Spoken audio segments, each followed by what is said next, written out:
And welcome to the Dolphin Pod. This is episode 2 of season 3 of our show. We relaunched a couple of weeks back, and we're joined by CSI men's basketball head coach TJ Tibbs. On today's show, I will be joined by CSI women's basketball head coach Nicole Sarcone. Once again, this is Joe Foreman hosting solo for this week's show. I do anticipate having some guest co-hosts moving forward, but for now, we are proceeding solo. And before we are joined by Nicole Sarcone, we will take a look back at the week that was here at the College of Staten Island with a brief recap of this past week's action.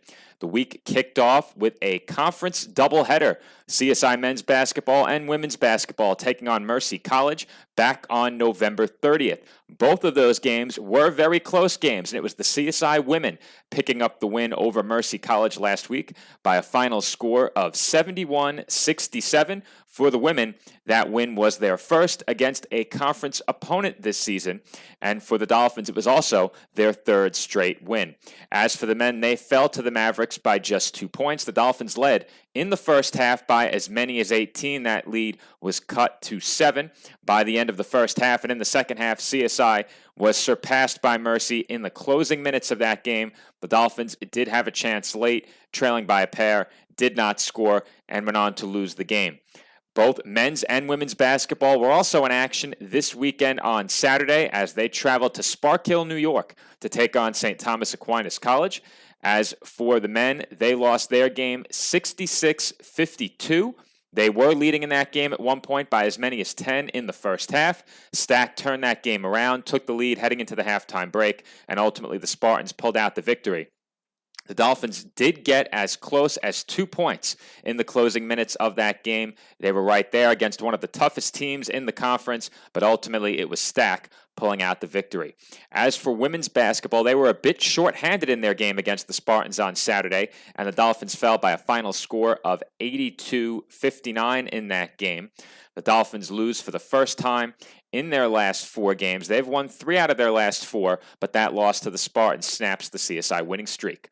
Also this past weekend, swimming and diving hosted the inaugural CSI Invite. The meet featured 4 programs here at the College of Staten Island, including, of course, the Dolphins, the Roberts Wesleyan University Redhawks, the Mount St. Mary College Knights, and the College of St. Rose Golden Knights. Those teams all coming into the tank beginning on Friday night for a 5:30 p.m. evening session. The following day on Saturday, there were 3 separate sessions, one in the morning beginning at 9:30 a.m., followed by a diving session at 1 p.m., and the meet concluded with a second evening session at 5:30 p.m.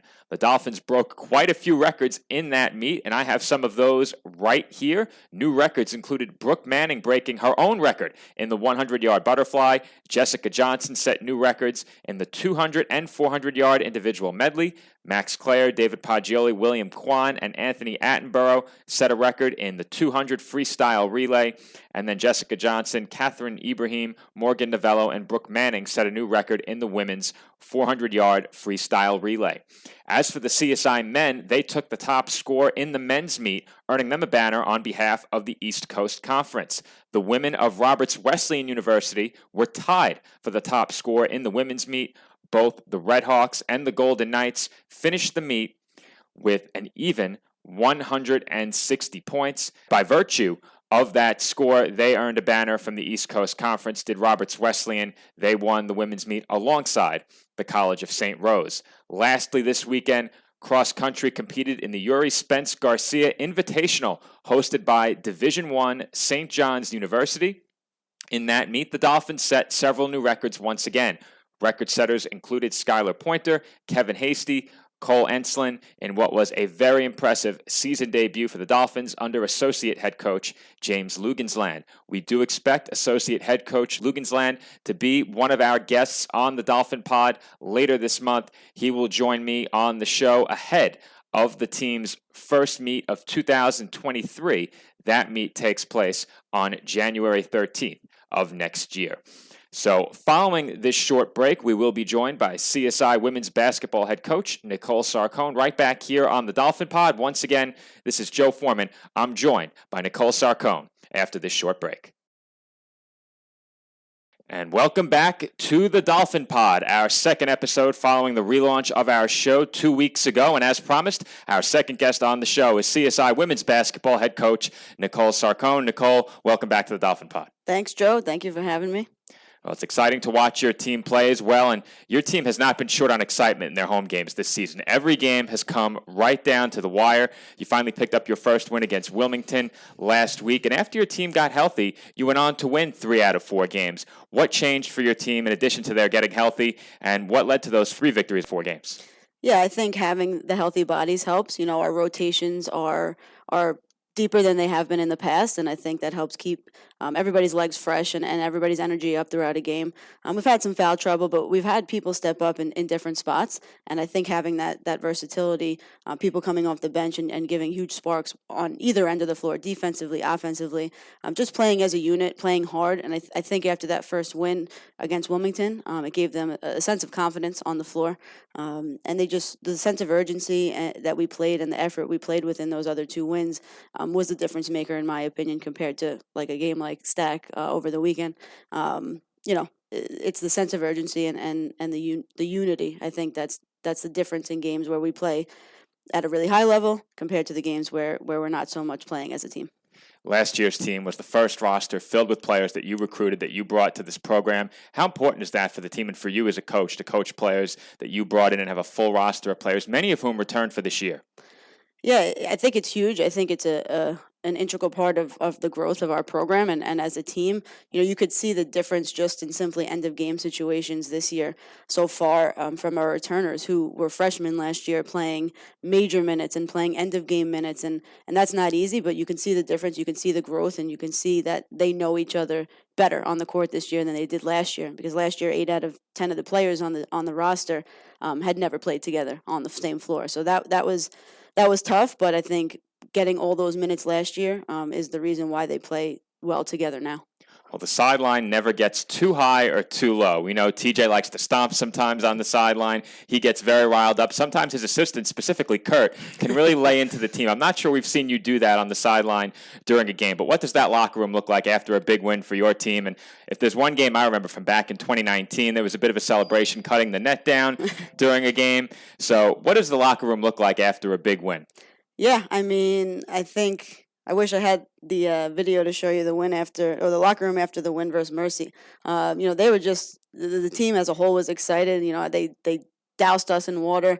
They were excited, as they should be. That's a huge win for us. It's a huge conference win. So my demeanor is a little different than TJ, and I think I'm more of a silent assassin on the sidelines and more so pointing my energy towards the officiating. But Kelsey and Sam bring great energy, and our bench brings great energy. So when we come off our wins, the locker room is just, the vibes are so high. The energy is so high, and they're excited because they know they've just worked for that win. No win for us this year will be an easy one. We'll never, our conference is really competitive, and our non-conference games are tough. So we know when we come away with a win that we just worked for it, and I think that provides them with the energy they need after the game. Now, we've seen Kurt lay into the men's team before. Is Kelsey capable of such anger? I can't imagine it. She is. Kelsey's scary in practice. She was last week, and Sam and I, she was a little scary in practice. And I just looked at Sam. I said, "Oh, she's on one today." She goes, "Yeah, I'm not touching that." And then we told her after, and she was like, "Yeah, I needed you guys to back me up."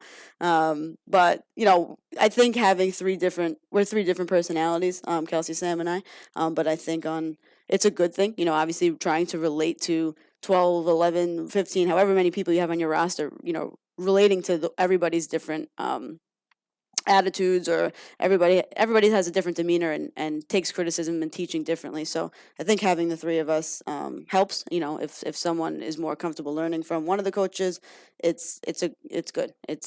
I rely on them a lot, and Kelsey is definitely capable of lacing into them. I know she's still capable of playing as well. As recently as a year or 2 back, she was dominating us in early morning pickup basketball. Yeah. So she definitely still has it on the court. But speaking of the bigger roster, are you still serving as a practice body? It's funny you ask. Typically, no. I've tried to hang up my shoes as much as possible. But today, yeah. So just came off of practice myself. We can't tell it all, so that's good. It means you made easy work of your team. But You were such a great sport about it, so I have to ask about it. Last year, you were injured as a practice body, were scooting around the building in that boot. Going back to that moment where you rolled out onto the court ahead of a game and they were playing Riding Dirty, what was going through your mind as you heard that coming through the doors of the gym? You know, I caught a lot of jokes from the department about my scooter, but it's a big building, and I said, hey, I'm getting this, and the only way that I can do it is to make fun of myself a little bit, and let the team have fun with it. So that's what it was all about. You know, it was it was just hard. You know, obviously being non-weight bearing and things like that. So my coaching staff was a huge help. I owe them a lot, and the team having to put up with me. Not being agile and not being able to do a lot of things is, you know, it stinks. So we had to have some fun with it. Well, to your credit, you were a great sport about it. I promise this will be the last time you hear about it from me. But for our listeners at home who didn't know the story, I felt like it was a good one to bring up. Now, speaking of footwear choices, your sideline style, if you had a choice, your go-to style on the sideline, I know it's typically more casual for your team. Some games, you guys dress up a bit more. The men's basketball combines the casual with the suits sometimes. So there are endless combinations you can choose from. If the choice is solely up to you, what are you going for on the sideline? Sneakers only, or you're talking about? In general. So we were going to actually dress up for home games, which we started doing, and go more casual for road games. But we're just going casual this year. You know, sneakers, I'm the wrong person to ask. Everybody makes fun of me for my sneakers. Obviously, after my injury last year, you know, listen to Dr. Z, and I wear Brooks. The team makes fun of me. Kelsey and Sam make fun of me. And so I'm all about comfort. I know that stinks for Kelsey and Sam because we should come out looking a little bit better with our sneaker choice. But, you know, I'm about comfort. So whatever's most comfortable for me, and I'm not leaving there with a swollen Achilles or anything like that, then I'm good to go. Seems like a wise move. I definitely won't get on you for the sneaker choice since you allowed me to ask that question. But post-game celebrations. Now, we spoke about the net cutting from 2019 a bit earlier. You spoke about being doused in water. And we have a lot of great sponsors. TJ and I brought up some of them during our last show. In the past, women's basketball has had a fundraiser at the Kettle Black. If you have a choice post-game, where are you going for your post-game meal following a big win? Oh, man. You know, Kettle Black. You know, Jimmy Max, definitely. So probably TLC for a little bit of physical therapy.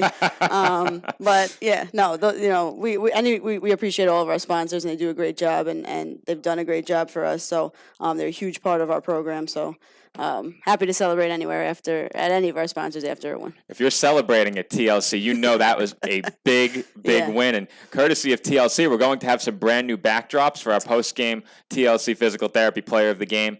Hopefully next week we have the backdrops behind us, because we were joking around the building during the last week that this sort of looked like a hostage video, like the guests may be required to come on against their will. The solid gray wall has to go. So hopefully in time for our next show, we'll be able to change that. And our viewers who are watching on YouTube can see that we still do have indeed the solid gray wall behind us. But another question I have for you is, where were you and your coaching staff during the faculty staff basketball game? I don't remember if you were playing that day, but you certainly weren't on the court with us. I'd like to come up with a good excuse. I don't have one. Personally, you know, I got to be careful about what I do now. So, okay. You know, I'm on IRL. But Kelsey and Sam, I don't know. You got to talk to them. I will have to ask them, but even if you don't play, we could use some coaching. I don't know if you saw or heard, me and my unit didn't do so well in that game. We came in down 2. We left the game down 9. TJ took care of business at the end and hit the game-winning shot. But that was a lot of fun for us, and we could definitely use some coaching. So perhaps next year you and your coaching staff can come down and give us some pointers. But team is playoff eligible this year, of course. How important is that to the program, and what kind of players are you looking to bring into this program moving forward to help you achieve playoff success down the line? Yeah, I mean, it's huge. I actually just spoke to the team about this this week, is that, you know, it's the first year, like you said, that we're eligible, but that doesn't mean it's going to be handed to us. We have to go out every single day in practice and prepare and work for it, because every game matters. And sometimes you lose that feeling when you're not eligible. It almost seems like a 28-game schedule of non-league games, right? Because there's not that meaning behind it that we all as players and coaches know about. So I think as a young team still, We have to learn to understand what every day means.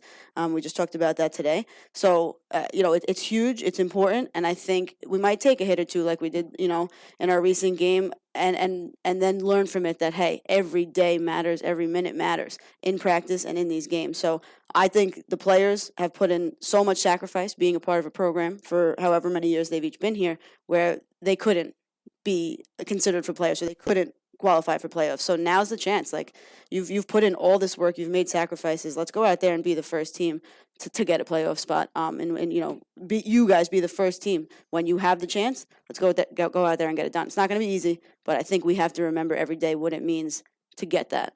And one last thing on the topic of the players, what brand of basketball are you looking to play as a coach? What are you looking for from the players on the court, perhaps in the classroom or off the court? What kind of person and athlete are you looking for on this team? For sure. Having good people on the team is one of the most important things, because that is just where you start. We want players who kind of live for the game, who love the game, who you don't dwell on a loss, but it eats at you a little bit, and you learn from it, and you celebrate those wins, but you realize you have to get back to work the next day. So we want players who live for the game, who love the game, who come to practice excited to compete, knowing that it's for the bigger picture. So we want players who love it and live for it. I mean, skill set, you wouldn't be here, right, if we didn't think that was there in each individual. But that's you can work on that. But having heart and having it mean something to you, that's unique. We want those type of players. Well, it means a lot to me, Nicole, that you were willing to come on in the midst of a busy schedule following a practice where you served as one of the practice players. So, Nicole, thanks for joining us here on the Dolphin Pod. Always a pleasure to have you on. When we come back, we'll wrap up the show on this episode 2 of the all-new Dolphin Pod, relaunched last month over at csidolphins.com. Stay with us after this break. And welcome back to the Dolphin Pod. And of course, we thank CSI women's basketball head coach Nicole Sarcone for joining us on this week's show. Her team will be back in action tomorrow night as they host the University of the District of Columbia in an East Coast Conference basketball doubleheader. The women will tip things off tomorrow night at 5:30 p.m., followed by the men in Game 2 approximately 2 hours after that. Of course, you can catch all of the action in that game live on CSI Sportsnet via the ECC network. Also on Saturday, men's basketball will be at home when the Dolphins host American International College on Saturday at 2 o'clock, a rare 2 p.m. Saturday game this weekend. So be sure to tune in for that as well on CSI Sportsnet via the ECC network. So until tomorrow night, if you tune in, once again, this has been Joe Foreman. Thank you for checking out this episode of the Dolphin Pod, Season 3, Episode 2. Following our relaunch a couple of weeks ago, we do anticipate that our next guest on the show will be CSI Cross Country Track and Field Associate Head Coach James Lugansland. Be sure to check that out when that episode releases in approximately 2 weeks, or perhaps a bit closer to the end of the year, as we do have an extended holiday recess here at the College of Staten Island. But be certain to be on the lookout for our conversation with head coach James Lugansland. You can also check out our cross country track and field indoor season preview over at csidolphins.com. That is available at our website right now, and we do have a brief conversation with Associate Head Coach Lugansland posted there as well. Full results from all of this weekend's action can be found at csidolphins.com as well. You can check out all of the events from last week as well as this past weekend. Of course, Cross Country participated in their meet on Saturday, so you can check out those results in full at csidolphins.com. So until our next episode, thanks for tuning in. This has been the Dolphin Pod, an exclusive to csidolphins.com and the CSI Sportsnet YouTube channel.